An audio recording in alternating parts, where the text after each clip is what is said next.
மே எண்டுக்கு அப்புறமே ஆட்டோமேட்டிக்காக உங்களுக்கு ராகு எது பயிற்சி மே 18க்கு மேலே நடந்துச்சு பார்த்தீங்களா, அதுலேருந்தே உங்களுக்கு வெற்றி உண்டு. உங்களுடைய முயற்சியில் நல்ல விதமான மாற்றங்கள் உண்டு. பொருளாதார நிலையில் நல்ல முன்னேற்றம் உண்டு.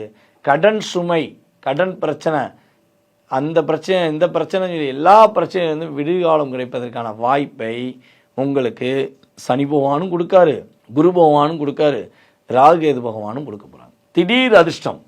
நான் ரொம்ப நாளாக கொடுத்து வச்ச காசு ரொம்ப வருஷம் ஆச்சுங்க, பல வருஷம் ஆச்சு, அந்த பணம்லாம் வரணும்னு எதிர்பார்க்கல அப்படின்னு நினச்சிக்கிற விஷயம் இந்த வருடங்களில் உங்களுக்கு கிடைக்கும். திடீர் யோகங்கள் அப்படிங்கிறது எப்படின்னா, உங்களுடைய ப்ரொமோஷன் இனிமேல் காத்திருக்கு, உங்களுக்கான அங்கீகாரம் காத்திருக்கு, உங்களுடைய இளைய சகோதரர்கள் உங்களுக்கு உதவி செய்வாங்க.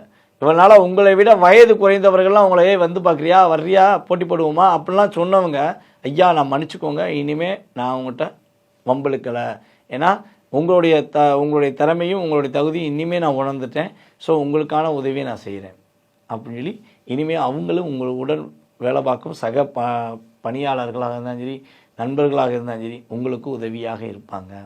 ஸோ இந்த ஒரே ஒரு செயல்பாடில் கொஞ்சம் கவனமாக இருக்கணும்னா, உங்களை விட வயது மூத்தவர்களிடம் கொஞ்சம் பொறுமையாக பேசுங்க, கொஞ்சம் நிதானமாக இருங்க. அவங்க சொல்கிற ஒவ்வொரு விஷயத்திலையும் சரி என்ன தவறு என்னன்னு யோசித்து பார்த்துட்டு செய்யுங்க. ஏன்னா சனி பகவான் உங்களுடைய ராசிக்கு 11ஆம் இடத்தை பார்க்காரு.